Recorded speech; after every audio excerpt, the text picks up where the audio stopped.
Woo! The new Modern Warfare 2 Season 5 update patch notes just went live, and we're going over all of the changes made within the new 1.22 update. Remember, if you guys want to stay up to date with any and all news, updates, best classes, best settings, tips and tricks, anything Modern Warfare 2 multiplayer, make sure you guys drop a like in the video, subscribe to the channel, and also turn on those post notifications to stay up to date.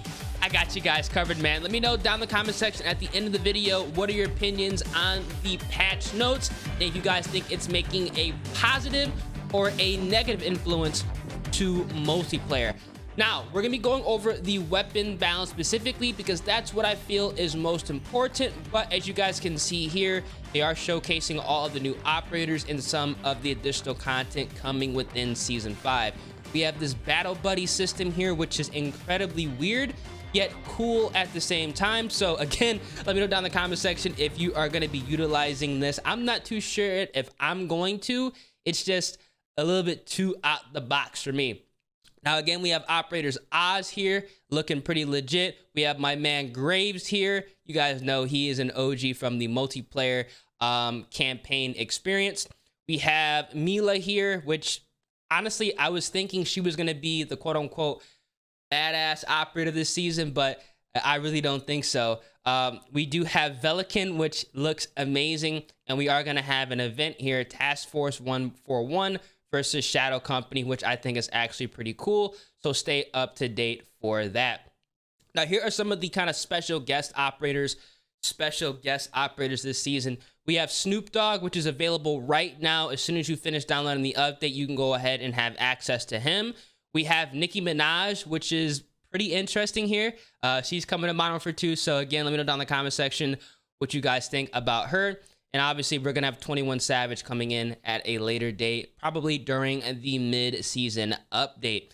Now, we actually have some changes to movement here, which is very, very interesting here in multiplayer as well as Warzone. I was not expecting this, but in all reality, I think this is a W. Now, as far as the sliding goes, decrease slide time and increase slide velocity, so the player covers the same distance in a shorter amount of time. Allowed the player to fire slightly sooner after initiating a slide. This is going to be amazing overall, speeding up the gameplay, which in my personal opinion is a massive W for multiplayer. So this is definitely a good addition, a good change within Season 5. We're off to a good start here. Now, doesn't end there. Jumping. Small increase to the lateral velocity boost while jumping. Small reduction to landing slowdown penalty while landing. So again, another change within Season 5 that's going to be speeding up multiplayer. And in my personal opinion, I think a lot of us can agree, this is a massive W. So far, we are off to an amazing start this season. They are knocking it out the park. Now, we have some new weapons. The FR Advancer. It's going to be a fast fire rate, fastest firing assault rifle, FFAR. This is coming to the game right now, unlocked via the Battle Pass. We also are getting the Karak .300 Sniper, which is technically the WA2000, the WA2000 from Modern Warfare 2 OG MW2. That's making a return. They are kind of doing some more customizable throwing knives here, which is cool. But here we go. We're talking about the weapon balancing. Now, here we starting off with the light machine guns, the RAP-H. Increase semi-auto damage, reduce semi-auto fire rate. Now, here's something that's pretty interesting. The following weapon changes are only applicable in Warzone only. While we are generally pleased with the state of weapon balance in Warzone, our work is never done. Internal data has shown that the Cronin Squall is still performing better than we would like enough, so that would restrict the pool of viable weapons. Our main focus of these changes is, and always will be, to broaden gameplay options at every level of play. Not all weapons have potential to sit atop the charts, and that is okay. As long as those weapons enable a playstyle or have a niche in which they can thrive, this is our goal. Below, you will find changes that aim to level the playing field between some of the top and bottom performers. So, are they saying that all these guns down here are only changing in Warzone? Or was the RAP-H the only gun they're changing in Warzone? That's kind of interesting to me. I don't like the way they word this. Now, in multiplayer, I hope that RAP-H is not the only gun that we're seeing a change. But Again, we're going to be going over all of the changes here because for me personally, I think all the changes so far that I'm seeing would make a drastic improvement to multiplayer. So far, under the assault rifle category, we have the Chimera, which is going to be close mid damage increased, which is a buff. So the Chimera, aka the Chimera, definitely is going to be a solid weapon here in Warzone Season 5 / multiplayer. I hope there's some kind of confusion in this text that they typed up because a lot of these changes should, and I hope, are going into multiplayer. Chimera, excuse me. I don't know why I keep calling this Chimera. Chimera, excuse me.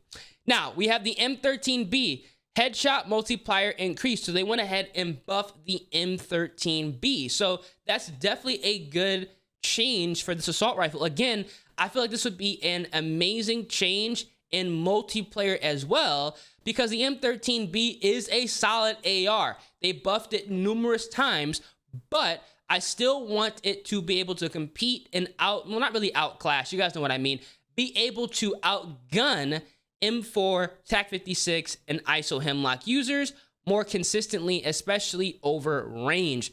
So I feel like the Chimera buff and the M13B buff are some things that should be implemented into multiplayer. Now, under the battle rifles, we have the Cronin Squall here. Maximum damage decreased. They nerfed the Cronin Squall. Minimum damage increased. That's kind of a buff right there. Neck damage multiplier decreased. That is a nerf. Upper torso damage multiplier decrease. That's a nerf. Lower torso damage multiplier decrease. That's another nerf. As well as limb damage multipliers decreased as well. So that's going to be another nerf as well. So the Cronin Squall yet again received another nerf within Warzone / multiplayer. Weird. But at the same time, it is a very, very solid AR across the board in both modes. So I can definitely understand this. I'm honestly surprised that it not touched the ISO Hemlock, the TAC-56. But they did buff the Chimera and the M13, which is definitely a good, I think, change. Now, light machine guns here. The HCR-56 limb damage multiplier decrease. That was a nerf. And the RAL MG headshot multiplier increase. So they went ahead and buffed the RAL and nerfed the HCR-56. Again, I feel like these could be changes that could be ported into multiplayer as well. That's very, very interesting here. Now, we have some submachine gun changes. This is what I'm talking about, that I feel that these weapons, some of these changes are in multiplayer as well. And I feel like it was just some of the guns that, you know, they were discussing previously. Like if they said that the Cronin Squall was only in Warzone, I understand that. But here's what is kind of interesting. They buffed the MX9 here.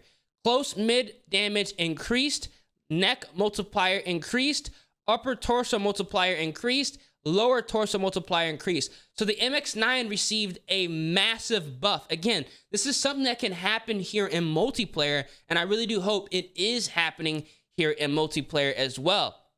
The mini back, again, another weapon in multiplayer that I feel should be buffed.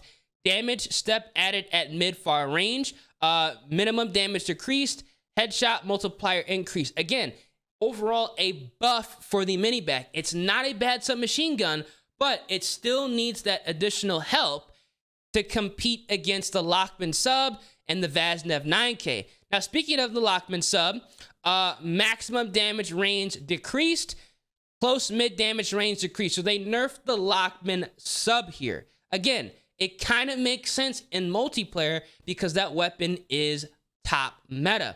Now, the Vel 46, neck multiplier increased, upper torso multiplier increased, lower torso multiplier increased. So they buffed the Vel 46.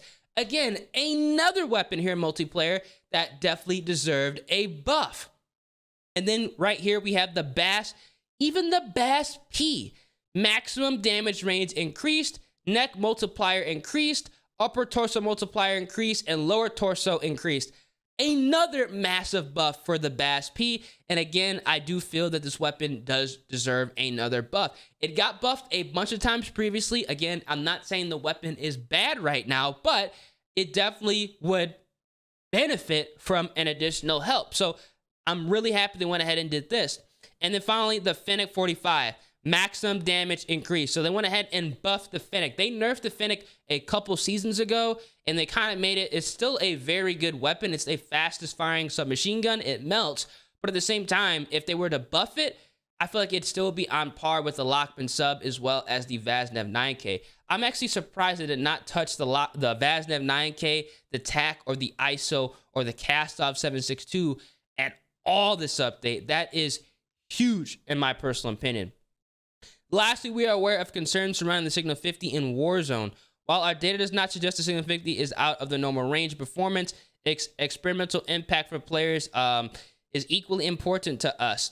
At this time, we do not feel it is necessary to make changes to the Signal 50, but we will continue to monitor the data and your feedback closely. So they went ahead and adjust pretty much a bunch of weapons that I feel that should be, touched within multiplayer and also Warzone. They adjust the drill charge, they adjust the recon drone, and they also went ahead and adjust the tactical camera. But you guys can see here, they did go ahead and make actual visual adjustments. Bomb Squad. Bomb Squad will protect against death from explosive equipment stuck directly to the player while fully armored. This is going to be in Warzone only. Quick Fix. Added visual cues for attacking someone with active Quick Fix. That's incredibly interesting. Entering an objective with Quick Fix equipped will now visually show when the health generation effect is active. That is humongous, especially here in Hardpoint. Wow. Wow. That's actually crazy. So I'm actually really surprised they went ahead and did that. But these are going to be all the changes they made within the Season 5 update. At the end of the day, I'm actually really happy with all of the content they did this season. Let me know down in the comments section what you guys think about the weapon buffs, as well as the movement and equipment / perk changes. Overall, I think this update so far is a massive W. We have a bunch of DLC weapons, a bunch of maps, a bunch of operators, and it looks like, at the very least, at least the meta weapons did not get touched, which, again, is going to be a massive W in my book regardless. If you guys enjoyed the video and excited, make sure you guys drop a like on the vid, subscribe to the channel, turn those post notifications, and let's get into Season 5, y'all.